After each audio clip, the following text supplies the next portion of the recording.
Oh, brutal. Man, I don't know what the alarm sound is in the score, but it creeps me out every time. 10 out of 10. Cult teamwork. Well, that was awesome. Jumped the gun on calling Druig a thinker, honestly. Dishoom. Literally the best. And Kingo using the Bollywood sound effect? Yes, sir. Saving your buddy. I love how Chloe Zhao let this Warner be so long and brutal. Icarus is really getting whooped, and it shows how much the Deviants have evolved, and it feels like he's ripping off Icarus's plot armor. Deviant tree. Horrifying and amazing. Turns out I was right to be freaked out by the alarm sound. Yeah, the Eternals aren't used to death, so it makes sense that the human would be the only one who knew what to do. I thought about taking over the minds of every human on this planet. Why didn't you? Because without their flaws, they wouldn't be human. Okay, so he just considered a little light fascism. It could be worse. They have a conscience now. That makes them more dangerous. No, seriously. That makes them us. Oof, Druig spitting facts. Druig was right. Our mission was a mistake. See, Fastos gets it. These are my friends from college. This is making me question every single time I've heard someone introduced as a friend from college. My friends from college are here. Somos amigos de la universidad. You were with the cape and you were shooting laser beams out of your eyes. I don't wear a cape. Yeah, because he listens to Edna. Can I call you Clark? Is that where you go by now? Because, you know. He looks more like Chris Kent to me. Well, what's this even made of? Vibranium? Fall collection. IKEA. You might be surprised how much punishment an IKEA dining table can take. I bought mine in 2007 and then cut it in half a few years ago to be my desk. Better than ever. Not sponsored content. Sign up for Nebula. You see, as a dad, scenes like this do nothing for me. Love. Love. Love it. Love. Wow, they just dropped the domo on top of Babylon. No respect for history, Eternals. Is that the ebony blade? Excalibur. Arthur always did have a crush on you. No, that comes later, but Thena toying with King Arthur is the most believable thing so far. Did you miss me? Sorry, what are we watching? Because this are you two? New because I hate it. I've had enough close friends all of a sudden start dating to find this relatable, but really did they not see the vibe in Babylon? A Unimind. Terrible name. Well, brainstorm. Brainstorm. That's a way No, better I name. invented it, so I'm calling it whatever I want. Siblings. They're all ruthless to each other, and I love it. Very realistic. Forget who Ajax chose. You're the strongest. You should be making this decision. Ah, yes, all the best decisions have been made by the strongest people. Weird take from Sprite, but it checks out since she'll take any chance to get Icarus's favor. I will follow you to the end like I always have. What did you say? I'll follow you to the end, as I always have. And that's why he felt weird when Kingo said it. Liars suspect everyone of lying. They must have been trapped in the ice for centuries and broke free last week when the glaciers started to melt, as the Earth's core heats up for the emergence. Did Icarus just retcon climate change? I mean, I guess I'd be stoked to know that of all the awful things humans have done, this one turned out to not be us? Although to be fair, the emergence is all in the name of production, so, you know. I've led you down the wrong path. It's the only path I know. Cold-blooded. I mean, he thinks he's doing the right thing, I guess? But still literally throwing her to the wolves. Or like the wiry screensaver-looking wolf monsters. Can we get a Salma Hayek and a shotgun movie going? I know she was in Desperado back in the day, but let's Liam Neeson's this lady. She's got the chops, and I'm ready for her to start smoking fools. Fun fact, the Deviants take on the forms of whatever predators they kill, so these are a bunch of wolves, but Crow seems to be something bigger, maybe a bear? But as Crow spikes them all, he gives them that cosmic Ajax energy, and they take on new forms. Yeah, alright, maybe he's got a little Cavill soups in him. I'm close to figuring it out. Not cool. Ass. I exist for Arasham. I have to commend Icarus on his candor here. He doesn't know anything else. He's coming out and saying that none of the logic or trolley problem solutions matter. He's stuck his head in the sand. But I do not exist for Arishem. I exist for my family. Love Fastos. At some point, the bogus parts of the beliefs have to be called out as just that. Bogus. You do not turn against your family. This moment is even more meaningful when you realize he actually agrees with Icarus. He just won't let him kill the Eternals. Wait. I'm going with you. I understand she's a tragic character, but this is such a simp move. I still have faith in Arasham, but I refuse to hurt any of you for my beliefs. Nice try, Kingo, but by avoiding conflict, you're still hurting them. Inaction is action, Broseph. आप लोगों ने हमारे लिए जो कुछ भी किया, उसका आभार हम सब लोगों की बहुत याद आई. Dang it, yeah, there's no way he's not a Skrull. He's just too nice to be a human. Druid gets it. Karun is the best. Can these two please have a buddy movie? One's an optimist and one's a nihilist, and they, like, start a restaurant or something? I'm still working it out. You're supposed to be paying attention to the non-hologram Iron Man making the bracelet, which is very cool, but I can't take my eyes off those little shrooms dancing in the background, just vibing. Cannot beat a good suit-up scene. Badass good guys. Again, weird because she looks young, but she's actually not. But also the actress is, so why don't we just drop it? You never had to fight me. But I've always wanted to. That's a pretty awesome line. Also, I believe her. Just realizing how interesting it is to have the lead fighter of the group, the Superman of the Eternals, going up against mostly the Thinkers. They don't even stand a chance at first. And while the Eternals have certainly mentioned it, this moment really solidifies just how much of a threat Icarus actually is. Captain Marvel level powerful. Yeah, love will do that.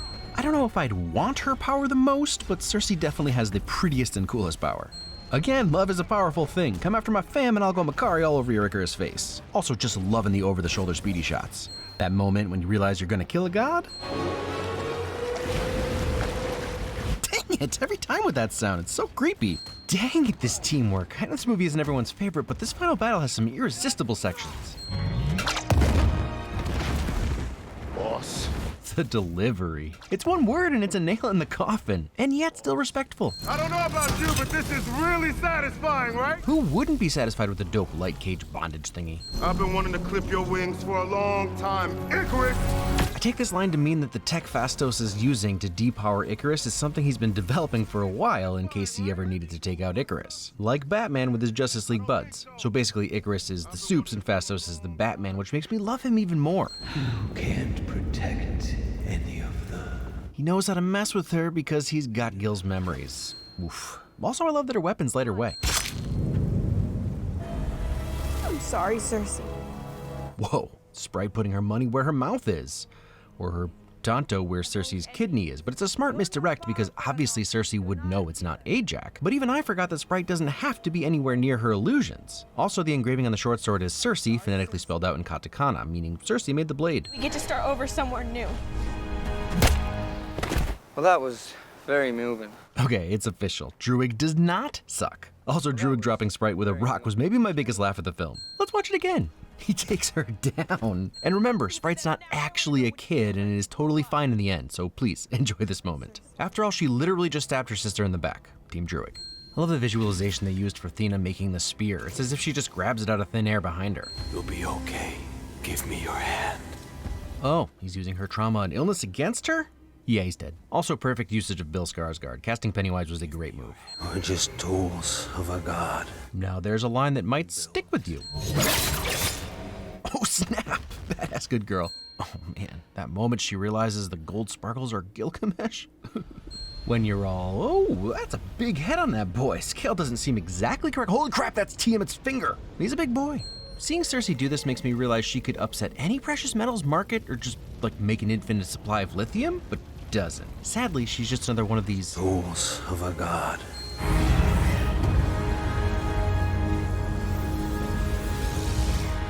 Love, my dude. Love will do that to you. Aw man, even Icarus is helping. Kingo is gonna feel stupid now.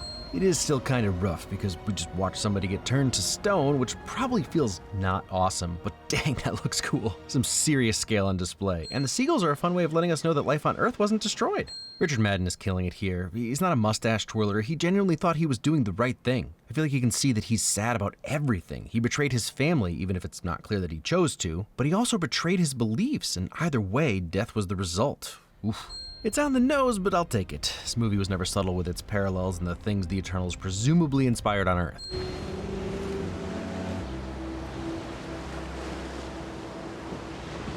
Again, no clean good guys and bad guys here. Final Space made it a little easier to hate the Titans, but Tiamat was trying to be born and protecting those who he thought were helping him in the process. Hugging. You guys did that? I love you so much. Perfect deflection, no notes. I get confused sometimes. Yeah, me too. Man, mouth of babes. Kid gets it. Your dad spoke calmly and firmly to the bad guy, and he had no choice but to listen to me. Parenting. It's mostly lying and then modifying those lies as they get older. I love that they're always in their colors, even when not in uniform. While it's annoying that Kingo isn't in the finale, mostly because I just always want more Kumail, I think it speaks to the moral ambiguity of this film and especially finale. There really isn't a correct answer. Again, it's easy for us to say that life on planet Earth is the most important thing in the universe because it's all we have and all we know. But are we worth destroying a celestial? A supposed god that would bring about 10 times the amount of life? I mean, yeah, I love being alive, but Kingo's absence makes it all the more clear that there really aren't any good guys or bad guys. Even Crow, his actions left a little to be desired, but he's just trying to figure it out and survive. I love you, Cersei. Not a line you ever expected to hear out of Jon Snow's mouth, but here we are. They could have ruled King's Landing better than any of the other incestuous relationship options. I mean, any of them. Did not see this ending coming. Looks like we're getting Eternals too, and this makes me stoked for sure. I don't think you ever really get used to stuff like this. Our world is pretty messed up, but no aliens are snapping half of all life away or appearing in our sky bigger than the moon. And again, credits that reveal a little more. The Eternals have been influencing our world forever. Wow! Oh, my ears! Weird. Pip sounds a lot like MODOK. And also Eric Koenig? Oh wow, also Billy and Sam and Thurston and LT as well. What are the odds? The great adventurer, Star Fox. Star Fox? What an amazing cross. Oh, right, the Marvel Star Fox. Okay, that's cool too, plus Harry Styles. As it was, he's neat. Look, Foreigner rocks. I just can't believe Eros wasn't introduced to the horns from music for a sushi restaurant. Golden missed opportunity. Some might say a watermelon sugar of a blunder. I like how they name-dropped the ebony blade randomly so we'd all be like, oh, fun little Easter egg, to then bring the actual sword back in the end. Sure you're ready for that, Mr. Whitman? Yup. Totally forgot Mahershala was cast as Blade, and Mahershala Ali is always a win. Now I'm fully pumped. Turns out it isn't Morbin time, it's Bladen time. I feel like I'm harping on this at this point, but I really enjoy how unclean cut, is that a thing, each of our heroes is. I think it makes this movie work so much better that they're not all infallible gods. They're, for lack of a better qualifier, very human. Or even more profound, like Sprite, they want to be human. Kingo doesn't help in the final fight to save humanity, and that's not typically what you expect heroes to do. He's flawed, they're flawed and confused and torn between allegiances. Even Icarus, whose actions end up pretty straightforwardly bad, is just a typical sycophant or religious zealot who can't see beyond his own indoctrination. They all exist along this continuum from Cersei to Icarus, where no one is ever perfectly sure what the right thing to do is. And as a human, like Karun, I am biased, but I get the conflict. It's their literal manufactured-in purpose to create Celestials. And Celestials create life. It's a bit of a trolley problem just on a huge time scale. And even more interestingly, scaled down, the trolley is headed towards one human, and they need to pull the lever to kill or prevent from being created 5 other lives, or maybe 100 lives. But that's the difference, right? It may only be one human, but they're alive right now. And we all agree you can't use a person's planet without their consent, especially if you don't exist yet. One thing that I can say about this movie, and it's probably not a great thing for an MCU movie or any movie, but it works much better on multiple viewings. Take the Sprite subplot, for example. I don't know if I just wasn't focused on her the first time through because there's so much else going on. Yes, that's the reason. But once you find out what her actual issue is in the end, that she wants to grow up, it becomes very clear that she's fixated on that the entire movie. And for a lot of movies, that's just a fun bonus. You'll get to see the work the filmmakers put into the story, the setups and payoffs, but you need an entertaining narrative or plot to keep everyone invested that first time. And while I'd argue Eternals has that, I know a lot of people didn't have the same experience, and I 100% get that. After the dumpster fire that was Inhumans, Marvel probably wasn't going to throw a lot of money into a TV show about a team of lesser-known characters, especially pre-pandemic and pre-Marvel Disney Plus show extravaganza. But, in my opinion, that's what they should have done with Eternals. This story with this director and these actors begs to take more time. Just the mythology alone needed more time. As I said, this movie is more enjoyable on subsequent watches, and for me, a huge part of that was just understanding what the heck is going on and who everyone is. Moon Knight has been a favorite character of mine since I was a kid, and the show was fantastic. But it's bonkers to me that Moon Knight got 6 hours, and probably more in the future, and characters who are literally pivotal to the history of the Earth got 2.5. This film is a fantasy epic, and while it does have a long runtime, it still feels underdeveloped. But that's pretty much the end of my complaints. The casting was great, and I thought the chemistry really worked, especially, and yeah, I know I keep saying this, after several watches. Kumail proved he could hang with the best of the funny superheroes, and I really do think he'd be great in the world of Thor. The banter between him, Hemsworth, and maybe Pratt would be legendary. Brian Tyree Henry unsurprisingly killed it. He brought humor and emotion to his character and had one of the most interesting what are they up to now stories. I love that he's just being a dad, like just dadding, with his IKEA furniture and his sweaters, dadding it up.